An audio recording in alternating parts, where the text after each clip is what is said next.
Hello students, welcome to my YouTube channel Think Physics. Here you will get quality of content in easy language for physics subject for classes 9, 10, 11 and 12. From these contents you will get help to prepare yourself for your respective school exams, board exams and various competitive exams. Myself Aditya Ranjan, your mentor for physics subject.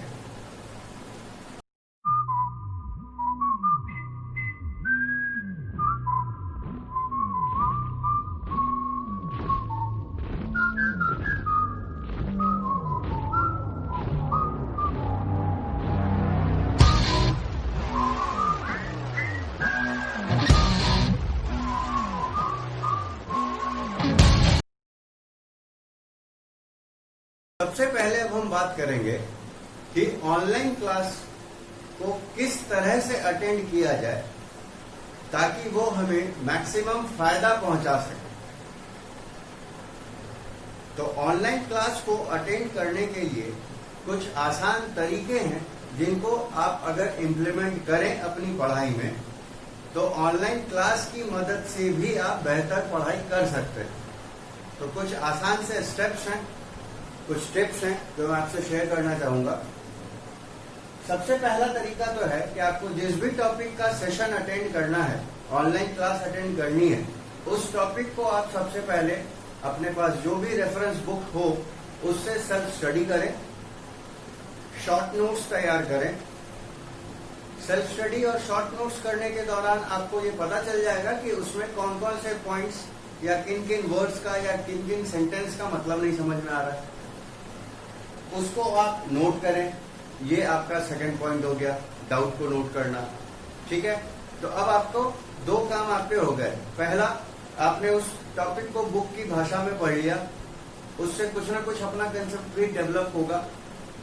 उसमें फिर जब आप notes तैयार करेंगे तो आपको exactly आपके doubts पता चल जाएंगे या वो सेक्शन पता चल जाएगा जिसमें आपको प्रॉब्लम हो रही है। एंड देन आप वीडियो लेक्चर्स की मदद लें उन डाउट्स को क्लियर करने के लिए। ठीक है, तो अगर आप इन स्टेप्स को आप इस्तेमाल करते हैं ऑनलाइन सेशंस में, ऑनलाइन क्लासेस के दौरान, तो आप बेहतर तरीके से सब्जेक्ट का प्रिपरेशन कर पाएंगे। और अगर आप किसी भी चैनल को सब्सक्राइब करते हैं, किसी टीचर या किसी कोचिंग का सर्विस आप लेते हैं ऑनलाइन क्लास में, तो वो लोग जो है वो डाउट सेशन भी प्रोवाइड करते हैं। तो जब आप सेल्फ स्टडी कर लेंगे, डाउट अपने इकट्ठा कर लेंगे, रिकॉर्डेड लेक्चर्स की मदद से वो डाउट्स क्लियर भी कर लेंगे, स्टिल अगर कोई डाउट होती है तो आप चौथे स्टेप में आप उसको डाउट सेशंस में क्लियर कर सकते हैं टीचर से इंटरेक्ट करके। ठीक है, तो अगर आप इस तरह के प्रोसेस को इस्तेमाल करके पढ़ाई करते हैं ऑनलाइन क्लासेस में तो आप बेहतर तरीके से पढ़ाई कर पाएंगे। अब इस वीडियो सेशन में मैं आपसे डिस्कस करूंगा कि क्लास 11th का फिजिक्स का सिलेबस क्या है और उस सिलेबस का क्लास 9th के सिलेबस पे कितनी डिपेंडेंसी है, क्योंकि 9th क्लास का ही सिलेबस का कंटेंट आपको ब्रॉड लेवल पे 11th क्लास में आता है। तो 9th का सिलेबस आपके लिए ठीक वैसा ही है जैसा कि इंग्लिश ग्रामर को पढ़ने के लिए ABCD वगैरह का कंसेप्ट जरूरी होता है। ठीक है, तो अगर आपको क्लास 9th का सिलेबस ध्यान में है, क्लास 9th के कंसेप्ट्स आपको फिजिक्स के ध्यान में हैं, तो आप क्लास 11th का सिलेबस भी बेहतर तरीके से पढ़ सकते हैं, आपको कंफर्टेबल फील होगा उसमें। ठीक है, तो सबसे पहले क्लास 9th के सिलेबस की अगर हम बात करें तो क्लास 9th में रेस्ट एंड मोशन एक चैप्टर था जिसमें हम लोग ऑब्जेक्ट रेस्ट में है कि नहीं, मूव कर रहा है कि नहीं, इन सब चीजों के बारे में, speed, velocity, distance, displacement, acceleration, इन सब चीजों के बारे में हमने 9th क्लास में पढ़ा था।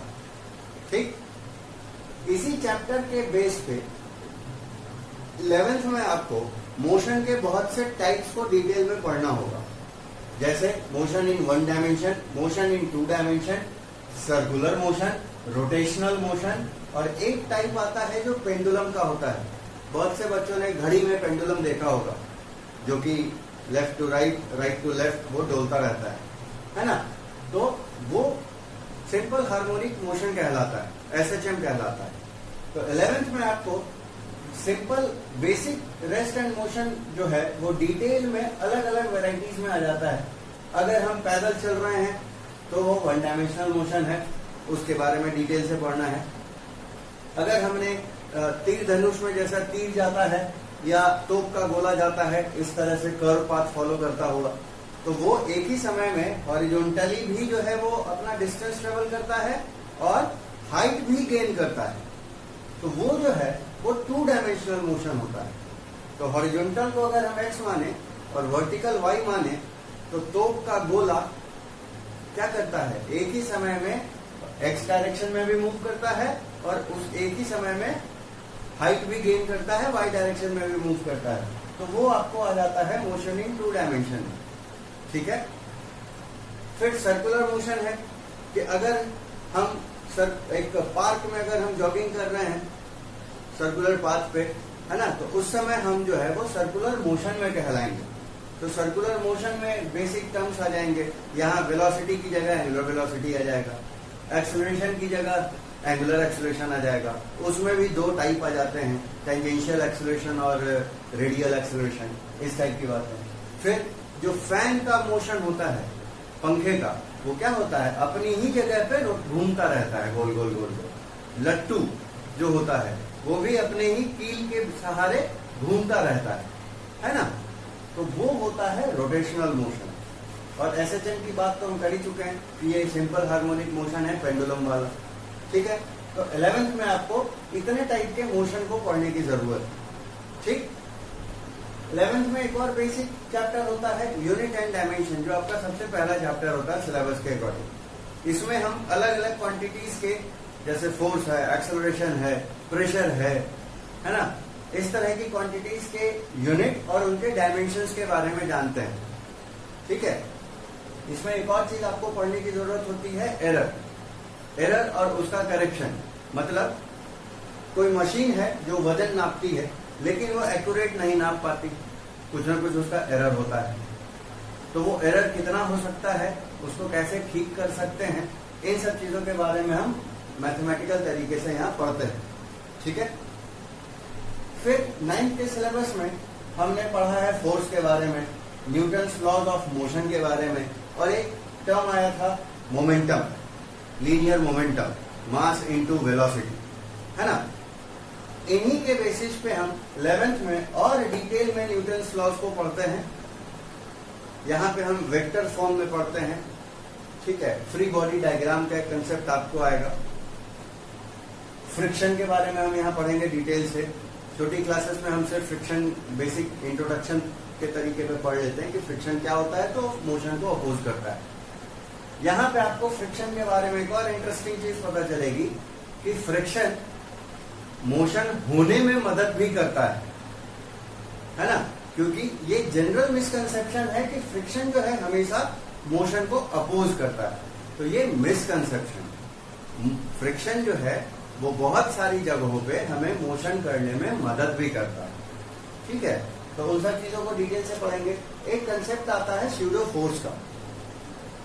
तो स्यूडो फोर्स जो है, जैसा नाम है वैसा ही ये फोर्स होते हैं। स्यूडो मतलब काल्पनिक होता है, तो ये फोर्स भी काल्पनिक होते हैं। कुछ ऐसी सिचुएशंस पैदा होती हैं हमारे सामने जहां पे हम न्यूटन्स लॉ को इंप्लीमेंट नहीं कर सकते। ठीक है।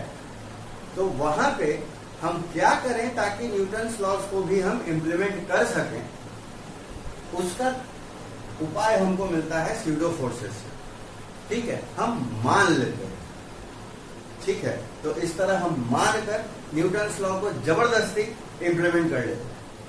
ठीक है। अब है कि बहुत से बच्चों को यह भी डाउट हो सकता है कि ऐसे कैसे मान लेंगे। तो भाई छोटी क्लास में हम फादर की उम्र x मानते हैं ना, कि हाँ let father's age is x years, और सन की उम्र अगर उससे 25 साल छोटी है तो सन का एज x माइनस 25, तो x मान लेते हैं ना, देन कैलकुलेशन करते हैं। उसी तरह हम यहाँ फोर्स काल्पनिक रूप से मान लेते हैं, फिर कैलकुलेशन करते हैं। ठीक है। देन 9th में पढ़ा था वर्क, एनर्जी एंड पावर का कंसेप्ट। सेम चैप्टर आपको 11th में भी है, बट यहाँ पे आपको मेनली स्प्रिंग फोर्स के बेसिस पे, ठीक है। साथ ही साथ हम इसमें कंजर्वेटिव और नॉन कंजर्वेटिव फोर्सेस के बारे में भी पढ़ते हैं, ठीक है। याद हो अगर तो 9th क्लास में जो वर्क डन पढ़ा है आप लोगों ने, उसमें वर्क डन 3 टाइप का आता है, positive work done, negative work done और zero work done. Positive work done कब आता है? जब फोर्स और डिस्प्लेसमेंट का डायरेक्शन सेम हो। निगेटिव वर्क डन कब आता है? जब फोर्स और डिस्प्लेसमेंट का डायरेक्शन अपोजिट हो। और जीरो वर्क डन कब होता है? जब फोर्स और डिस्प्लेसमेंट एक दूसरे के परपेंडिकुलर हो, है ना। तो अगर हम पॉजिटिव वर्क डन और निगेटिव वर्क डन के केस को कंसीडर करें, और उसमें अगर मान लेते हैं कि एक ट्रिप में हमने काम किया पॉजिटिव और वापस आते समय जो वर्क डन मिला वो हमको निगेटिव मिला, तो राउंड ट्रिप में, राउंड ट्रिप मतलब यहां से यहां का वर्क डन, फिर यहां से यहां का वर्क डन, तो इधर पॉजिटिव था इधर निगेटिव था, तो राउंड ट्रिप में वर्क डन कितना हो जाएगा? 0, क्योंकि एक प्लस था दूसरा माइनस है, ऐड होगा तो 0 मिल जाएगा, है ना।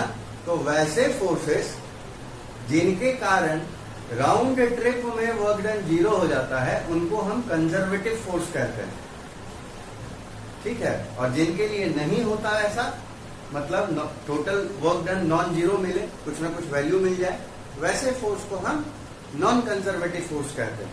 तो उस टाइप की चीजें भी हम यहाँ पे पढ़ेंगे, ठीक। नेक्स्ट बहुत ही इंपॉर्टेंट और टिपिकल टॉपिक था 9th लेवल पे, ग्रेविटेशन का। तो ये टिपिकल 11th में भी है, लगभग 1 दर्जन डेरिवेशन आपको मिलेंगे यहाँ पे, ठीक है, अलग अलग टॉपिक्स पे।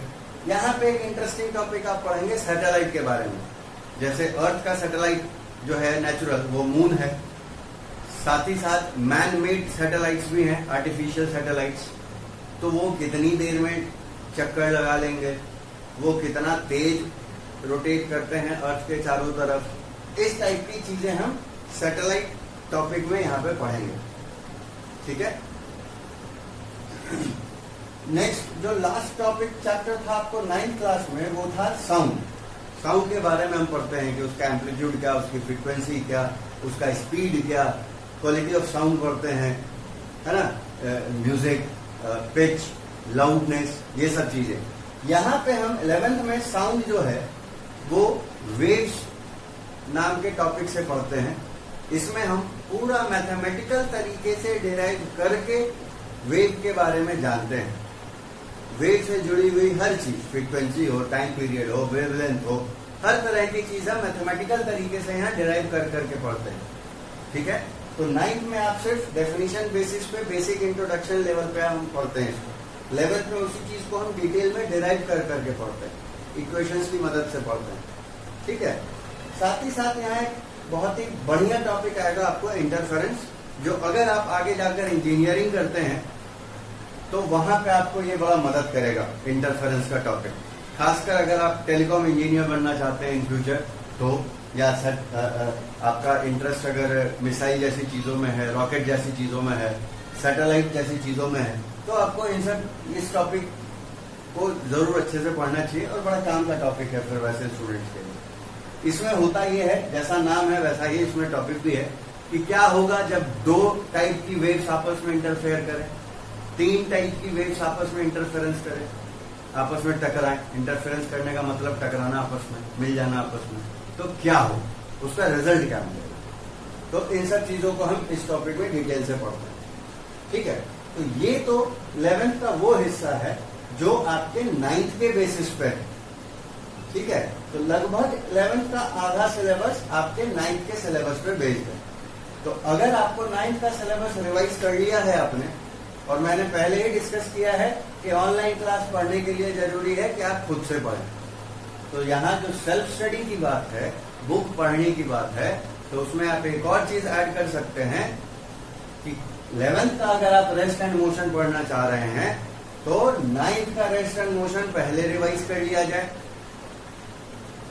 9th का भी अगर प्रॉब्लम हो रहा है आज के समय में पढ़ने में, तो आप 8th में जो साइंस की बुक है उससे आप मोशन और रेस्ट वगैरह के कंसेप्ट को रिवाइज कर लें, ठीक है। मीन्स जो सेल्फ स्टडी करना है वो बिल्कुल बेसिक लेवल से उसको पढ़ना है, ठीक है, ताकि आप अपने लेवल की चीज जो आज के डेट में आपको पढ़नी है उसके लायक आप रेडी हो सके, प्रिपेयर हो सके। ठीक है, तो 11th का टॉपिक शुरू करने से पहले बेहतर होगा कि हम 9th का टॉपिक बुक से पढ़ के रिवाइज कर लें, रिकॉल कर लें, क्योंकि इंसान समय के साथ भूल जाता है, मैं भी भूलता हूं, आप भी भूलेंगे। ठीक है, तो बेहतर होगा कि उसको रिवाइज करके रिकॉल कर लिया जाए। एटलीस्ट 11th में ये तो कंफ्यूजन नहीं होगा कि डिस्टेंस क्या था, डिस्प्लेसमेंट क्या था, ये तो कंफ्यूजन नहीं होगा कि वेलोसिटी क्या है और एक्सेलरेशन क्या है। ठीक है, तो एटलीस्ट आप 11th के लिए जरूरी बेसिक टर्म से अवेयर हो। ठीक है, तो ये तो 9th के सिलेबस के बेस पे 11th की बात हो गई।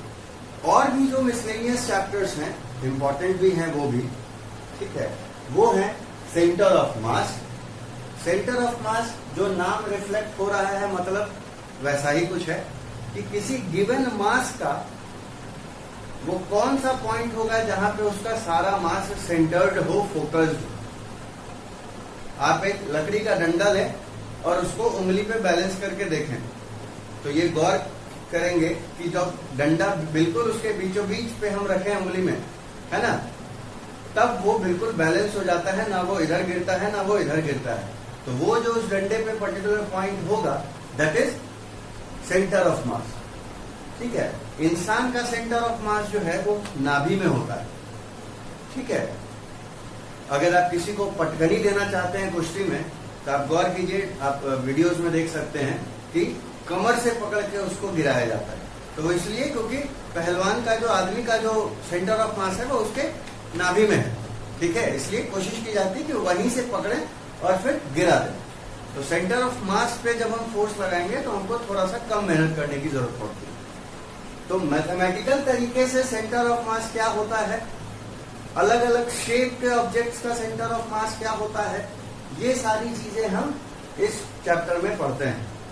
ठीक है, घर में थाली जो होती है वो सर्कुलर होती है, तो उसको आप उंगली पे एकदम चक्र के जैसा उठाकर देखें, जब बिल्कुल सेंटर पे रखा हुआ होगा वो उंगली, तभी वो थाली जो है वो आपके उंगली पे बैलेंस हो पाएगी। मतलब जो सर्कल है उसका सेंटर ऑफ मास कहाँ हो जाएगा, उसके बिल्कुल सेंटर में।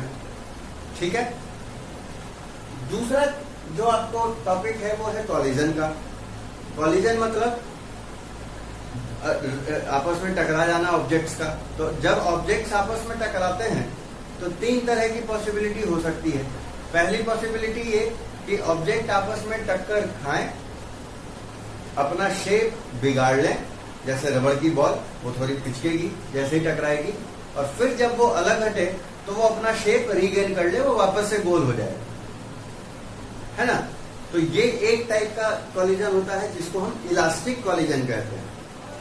दूसरा, अगर हार्ड प्लास्टिक की बॉल है या पानी की बॉटल्स होती हैं जो, उनको आप एक बार क्रश कर दें, हाथ में पकड़ के उसको दबा दें, तो उसका शेप खराब कर दें, तो आप नोटिस करेंगे कि वो हल्का फुल्का अपना शेप रीगेन कर लेता है, लेकिन लगभग वो पचक ही जाता है पूरी तरह से। ठीक है, तो क्योंकि ये हल्का फुल्का अपना शेप रिफॉर्म भी कर रहा है, रीगेन कर ले रहा है, ठीक हो जाता है, लेकिन बाकी पार्ट तो इसका पचक ही गया, पूरी तरह से दब गया, है ना, शेप खराब हो गया। तो वैसा कहलाता है पार्शियल इलास्टिक। और तीसरा, जो गाड़ियां आपस में टकराती हैं, तो क्या गाड़ियां थोड़ी सी ठीक हो जाती हैं एक्सीडेंट के बाद? नहीं होती, वो जितनी पचक गई वो उतनी पचक गई, वो ठीक नहीं होती। तो वैसा कॉलिजन इन इलास्टिक कॉलिजन कहलाता है। ठीक है, तो इन सभी चीजों को फिर से हम मैथमेटिकल तरीके से पढ़ते हैं। नेक्स्ट इंटरेस्टिंग टॉपिक है बहुत, फ्लूइड मैकेनिक्स, और इम्पोर्टेंट भी है। फ्लूइड का मतलब हर वो चीज जो फ्लो हो सके, जैसे हवा, पानी, तेल, ऑयल, है ना। तो इस चैप्टर में हम इसी की बेस पे बहुत सारे टॉपिक पढ़ते हैं कि फ्लूइड का प्रेशर कैसा होता है, ठीक है, फ्लूइड का फ्लो कैसा होता है, अगर कहीं पाइप मोटा है कहीं पाइप पतला है तो कितना वॉल्यूम जो है वो निकल सकता है, कितने रफ्तार से निकल सकता है। ठीक है, इस टाइप की चीजें हम यहाँ पे पढ़ते हैं। और इसी चैप्टर के बेसिस पे आपका हाइड्रोलिक लिफ्ट है ना, गाड़ियों का शॉकअप होता है आगे का, जिसमें गैस भरी होती है या ऑयल भरा हुआ होता है, ये सब बनते हैं। ठीक, फिर हमारे आसपास बहुत टाइप के मटेरियल हैं, लकड़ी है, स्टील है, रबड़ है, प्लास्टिक है, सबका अपना अपना नेचर होता है। तो इस टाइप के कंटेंट को हम पढ़ेंगे प्रॉपर्टीज ऑफ मैटर में, ठीक है। लास्टली एक टॉपिक आता है हीट एंड थर्मोडायनेमिक्स का। गर्म मौसम होता है, ठंडा मौसम होता है, फ्रिज में आप सामान रख दें तो ठंडा हो जाता है, ओवन में आप सामान रख दें या चूल्हा जलाकर उस पर बर्तन चढ़ा दें तो वो गर्म हो जाता है ना। तो ये ठंडा गर्म क्या हो रहा है? गर्मी के समय में दूध गर्म करके मिला हमको पीने के लिए तो वो लेट से ठंडा होता है, ठंड के समय में वही दूध का गिलास तुरंत ठंडा हो जाता है ना। तो इस टाइप की चीजें, साथ ही साथ जो हम बाइक इस्तेमाल करते हैं, कार इस्तेमाल करते हैं, उसमें जो फ्यूल होता है वो इंजन के अंदर ही बर्न होता है ना। तो वैसे इंजन को हम आईसी इंजन कहते हैं, इंटरनल कंबशन इंजन कहते हैं, ठीक है। तो उसके बारे में कुछ कंसेप्चुअल बातें हैं जो कि कार्नोट साइकिल के नाम से आपको पढ़ना है यहाँ पे, है ना। वो हम लोग यहाँ पे पढ़ेंगे, ठीक है। तो इस तरह के टॉपिक्स जो हैं आपको क्लास 11th में पढ़ने को मिले, ठीक है। अब सिलेबस तो पता चल गया कि कितने टाइप के चीजों को हमें जानना है 11th क्लास में, ठीक। अब है कि ऑनलाइन क्लास का कैसे फायदा उठाना है वो भी मैंने आपसे शेयर कर लिया है। अब है कि कैसे करें, है ना, क्योंकि पढ़ने में मेहनत लगती है, मन किसी को होता नहीं है, ठीक है। फिजिक्स में ऐसे ही आपको बहुत सी कॉम्प्लिकेटेड चीजें मिलेंगी, तो उन कॉम्प्लिकेटेड चीज को कैसे आसान बनाकर पढ़ा जाए, इसके लिए बहुत सिंपल सा ट्रिक है, बहुत सिंपल सा टिप्स है कि बस ये 2 वर्ड्स आप याद रखें, व्हाई एंड हाउ, मतलब क्यों और कैसे। हर कंसेप्ट के पीछे आपको बस इन्हीं 2 चीजों के पीछे भागना, हर कंसेप्ट को क्लियर करने के लिए इन्हीं 2 वर्ड्स के मतलब पे भागना, कि कोई भी पर्टिकुलर कंसेप्ट पढ़ रहे हैं तो वो क्यों, और उस कंसेप्ट के अंदर जो भी चीजें हैं वो कैसे, ठीक है। तो इस माइंडसेट के साथ अगर आप फिजिक्स पढ़ते हैं तो बहुत इंटरेस्टिंग लगेगा, ठीक है। अब है कि किसी भी काम को करने के लिए हमें कुछ न कुछ सपोर्ट सिस्टम की जरूरत होती है, तो फिजिक्स बिना मैथ्स संभव नहीं, ठीक है। अब है कि मैथ्स हमें बहुत डिटेल में भी जाने की जरूरत नहीं है, बिकॉज हमको फिजिक्स पढ़ना है, लेकिन हमें बेसिक तौर पे कुछ कंसेप्ट्स की जरूरत पड़ती है फिजिक्स के न्यूमेरिकल्स में, जिनका नाम मैंने यहाँ पे आपको लिख दिया है, ठीक है। जैसे बेसिक कंसेप्ट्स की बात करें तो क्वाड्रेटिक इक्वेशन ले लीजिए, तो आपको डिस्क्रिमिनेंट का कंसेप्ट याद होना चाहिए कि डिस्क्रिमिनेंट अगर नेगेटिव है तो रूट्स इमेजिनरी होंगे, डिस्क्रिमिनेंट अगर 0 है तो रूट्स रियल और इक्वल होंगे, डिस्क्रिमिनेंट अगर पॉजिटिव है ना, तो रूट्स रियल और अलग अलग होंगे, डिफरेंट होंगे, है ना। Trigonometry, sine theta cos theta का कंसेप्ट, टैन थीटा का कंसेप्ट, सेक थीटा का कंसेप्ट, परपेंडिकुलर कौन होगा, हाइपोटेनियस कौन होगा, बेस कौन होगा, ये सारी चीज क्लियर होनी चाहिए। अरिथमेटिक प्रोग्रेशन आपने 10th में पढ़ा होगा, ठीक है। कुछ नए टॉपिक्स आपको मिलेंगे, वेक्टर मिलेगा, डिफरेंशिएशन मिलेगा, पार्शियल डिफरेंशिएशन मिलेगा, इंटीग्रेशन मिलेगा। तो ये आपको मेरे फिजिक्स लेक्चर्स में शुरुआत में ही डिलीवर कर दिया जाएगा इन पर्टिकुलर कंटेंट्स को, क्योंकि ये फिजिक्स में जो इन टॉपिक्स की जरूरत पड़ेगी वो मैथ्स के हिसाब से को मिलेगा, और जो बायोलॉजी के स्टूडेंट्स हैं उनको कभी नहीं मिलेगा मौका, ठीक है। बट ये टॉपिक्स का इस्तेमाल 11th के पहले ही चैप्टर में मोशन इन 1 डायमेंशन वगैरह में इस्तेमाल हो जाता है। तो 11th के चैप्टर्स को स्टार्ट करने से पहले हमें जरूरत है इन टॉपिक्स को जानने की। तो मेरे अगले वीडियो सेशंस में आपको पहले इन्हीं टॉपिक्स के बारे में बताया जाएगा, और इतना बताया जाएगा जो कि आपको फिजिक्स में मदद करेगा, जिससे आप फिजिक्स आसानी से पढ़ सकें, ठीक है। तो ये मैथ्स के कुछ टॉपिक्स हैं, इनके जैसे कुछ और भी टॉपिक हैं, फिलहाल मैंने इग्नू के नाम यहाँ मेंशन कर दिए हैं। इनके बेसिक कंसेप्ट्स आपको पता होने चाहिए। बहुत सारी बात मैं भी आपको बताऊंगा शुरुआत में ही, ताकि आप चैप्टर्स को आसानी से पढ़ सकें, और कुछ बातें ऐसी भी होंगी जो जब प्रॉब्लम वैसी आएगी तो उस समय जानने को मौका मिलेगा, ठीक है। तो मेरे वीडियो सेशंस में जो मैथ्स के स्टूडेंट हैं उन्हें भी मेरी कोशिश रहेगी कि आसानी से आसान भाषा में फिजिक्स समझाया जाए, और बायोलॉजी के स्टूडेंट्स के लिए भी सेम कोशिश रहेगी, क्योंकि वो मैथ्स नहीं पढ़ते हैं, ठीक है। तो उनके लिए भी मेरी कोशिश रहेगी कि कंटेंट का लेवल इतना आसान हो जो कि आप आसानी से समझ सकें, ठीक है, सिंपल भाषा में, सिंपल तरीके से, ठीक है। तो मेरे चैनल को आप जरूर सब्सक्राइब कर लें ताकि आपको नेक्स्ट वीडियोस जैसे ही अपलोड हो उसका नोटिफिकेशन मिल जाए। और मुझसे किसी भी तरह का कोई कांटेक्ट करने की अगर ज़रूरत है तो आप मेरा नंबर नोट कर लें। इस पे आप कॉल भी कर सकते हैं, व्हाट्सएप भी कर सकते हैं। नंबर है 9179979001। फिर से रिपीट कर दे रहा हूं, number 9179979001।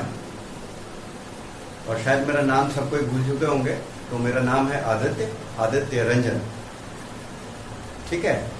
Thank you for watching this, best of luck, bye bye.